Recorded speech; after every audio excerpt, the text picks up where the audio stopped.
All right, the time has finally come to study what's called Pythagorean Theorem.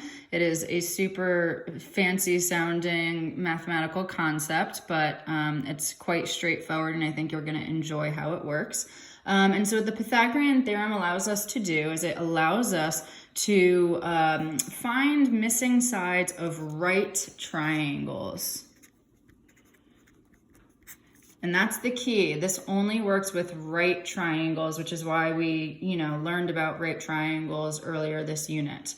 And remember, right triangles have one right angle, and that helps us to determine missing sides of the right angle, the right triangles. So here's what the Pythagorean theorem states. It's an equation, and it states that the sum, addition, of the squares, so, raising something to the second power, of the two legs of a right triangle is equal to the square, again using an exponent, of the hypotenuse. You might be thinking, what in the world are the legs? What in the world is the hypotenuse? So let's talk about that. The hypotenuse is the first one I'm going to talk about, and the way you find the hypotenuse is always opposite from the right angle. Go ahead and write that down.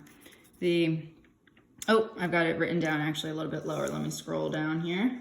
The hypotenuse is always located across from the right angle. It's not going to be one of the sides that touches the right angle. It is going to be across from the right angle. So again, notice how this hypotenuse, it does form this angle, and these are not right angles. So that is what constitutes the hypotenuse. The hypotenuse is opposite from the right angle. And then the legs are those other two sides. It doesn't matter which one you pick as A or which one you pick as B. You might be thinking, well, what is she talking about, A and B?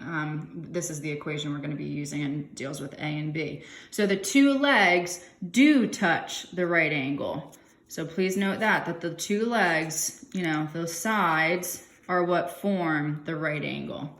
And so what the Pythagorean theorem states is that if you square one of the legs and add that to the square of the other leg, it will always be equivalent to the hypotenuse length squared. And the equation that we use to shorten that up is a squared plus b squared equals c squared, where a is one of the legs, b is the other leg, again, doesn't matter which one is which, and c is the hypotenuse. Oopsies, there we go, I did spell it right. Okay. We can use that formula to find missing sides of a triangle. We use our algebra skills and the knowledge of square roots that we learned recently to be able to solve for these missing pieces. So let's do an example together. So I have one side of a right triangle is 6 centimeters. I have another side is 10 centimeters, and I have an unknown side that's B. We will use, because this is a right triangle, we can use this equation to solve for the missing B. So this is the Pythagorean theorem right here. This is what it states, that a squared plus b squared will always equal c squared.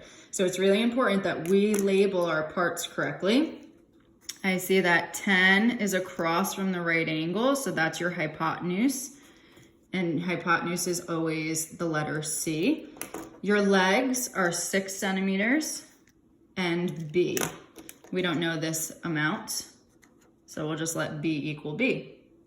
So let's plug this information in here. So we know that a squared is going to be, let me do it in green, keep it color coded. That's going to be 6 squared plus unknown b squared equals 10 squared. And you just plug it in, right like that. And now we solve. 6 squared is 36. B squared is still just a b squared equals 100. Now I need to try and get b all by itself, so I'm going to get rid of that 36 by subtracting. And I get 64 equals b squared. And now I need to figure out, okay, so what is b? This is where I now will take the square root. To get a single b to the first power, I'm going to take the square root of b squared, and whatever you do to one side, you got to do to the other. So I'm going to take the square root of 64 as well. The square root of b squared is just going to be a single b. It's b to the first power. And the square root of 64, what number times itself gives you 64?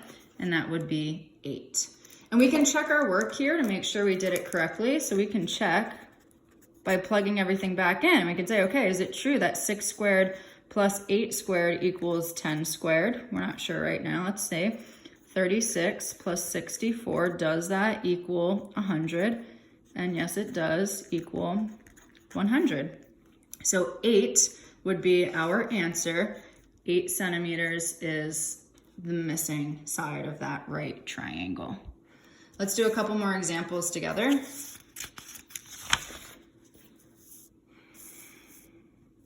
me make sure. Okay, there we go. Okay, so I have 13, 5, and b, okay? We need to identify our parts first. So 13 centimeters is the hypotenuse.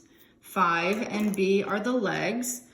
We know that a squared plus b squared is going to equal c squared. This is the equation we will always use when you have a right triangle and you're finding a missing side.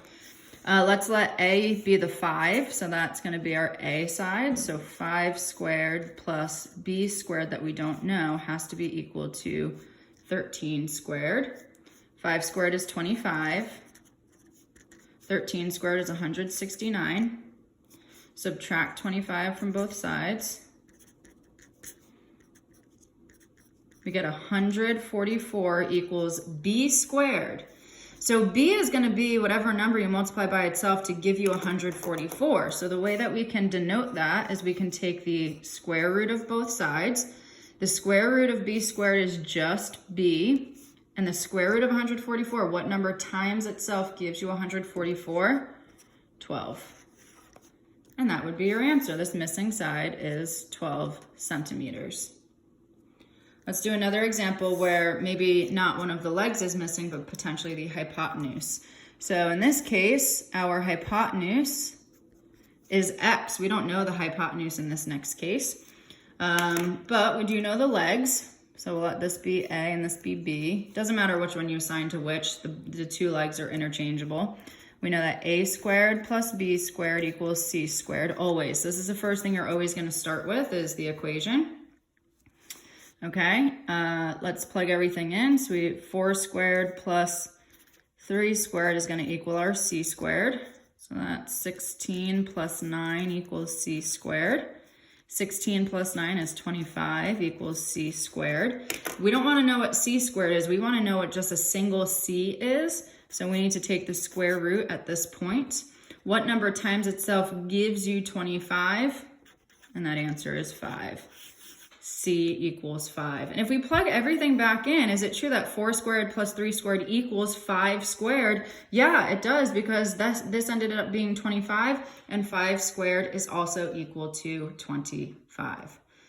Okay, so we can also use this not only to find the missing side of a triangle, but we can actually test to see if 3 side lengths do indeed create a right triangle.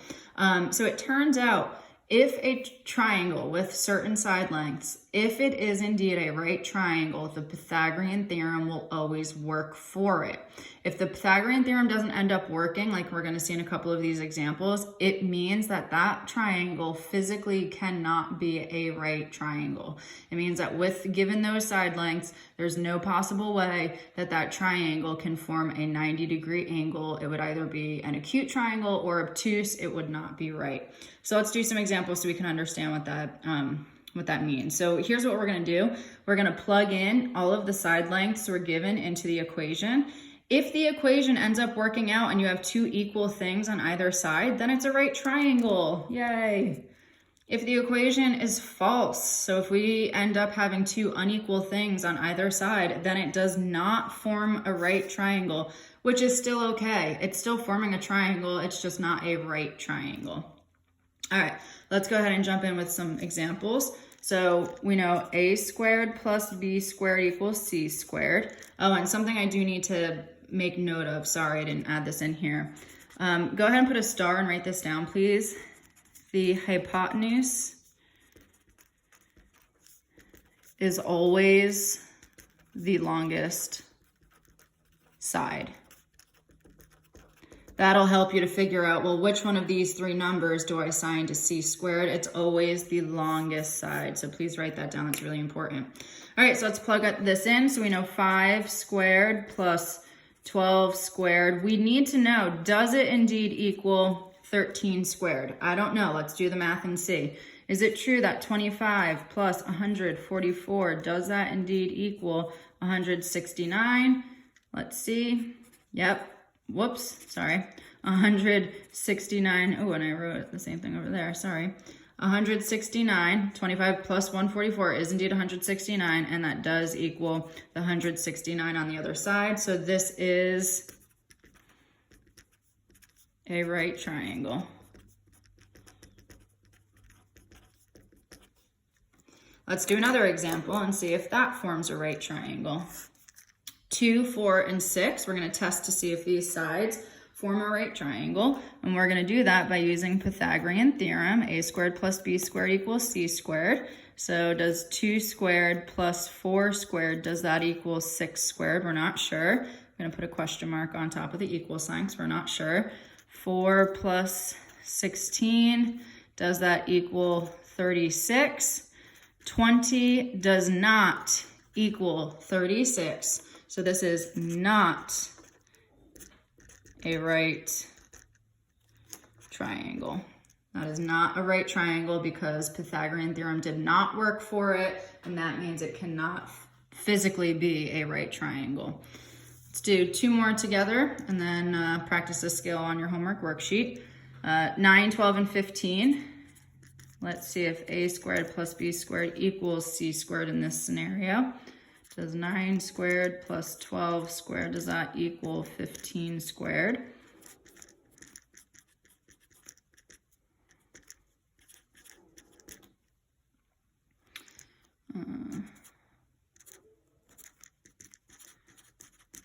It does indeed appear that this forms a right triangle because we have a true statement. The 9 squared plus the 12 squared did indeed equal your 15 squared. So that is a right triangle. All right, and last example together. Does 4, 5, and 6 make a right triangle? We need to use Pythagorean theorem to test it out. Does 4 squared plus 5 squared equal 6 squared? 16 plus 25, does that equal 36? Let's see, 41 does not equal 36. This is not a right triangle. So again, you are just going to apply your Pythagorean theorem, plug in the numbers. Your largest number will always be the hypotenuse. And if you get a true statement, it's a right triangle. If you get a false statement, it is not.